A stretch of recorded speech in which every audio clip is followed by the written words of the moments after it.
Dobar dan svima i dobrodošli u novi edukativni serijal BitGet Masterclass. Na ovom putovanju proći ćemo najvažnije stvari o korištenju BitGet mobilne aplikacije, te ćete naučiti osnove, ali i naprednije tehnike kupovanja i trgovanja kriptovalutama.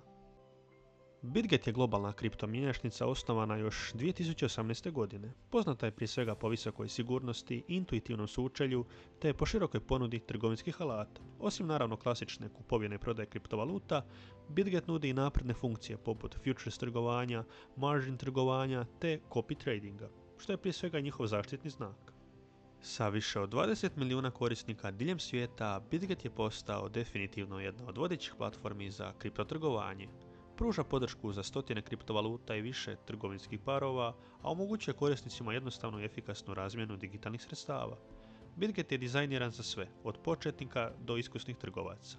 Njegovo intuitivno sučelje omogućuje brzu navigaciju kroz glavne funkcije aplikacije.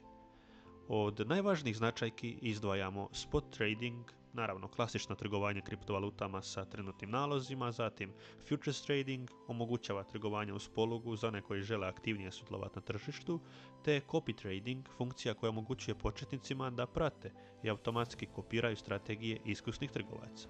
Tu je naravno i BitGet Earn koji omogućuje pasivni prihod putem stakinga i štednih proizvoda. Ove značajke omogućuju korisnicima različite pristupe tržištu, bilo da želite jednostavno kupiti kriptovalutu, dugoročno ulagati ili eksperimentirati s naprednim strategijama.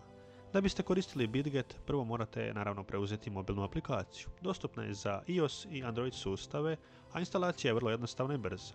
Nakon instalacije, kreiranja računa i svega ostaloga spremni ste za korištenje, a o tome ćemo pričati u sljedećim epizodama.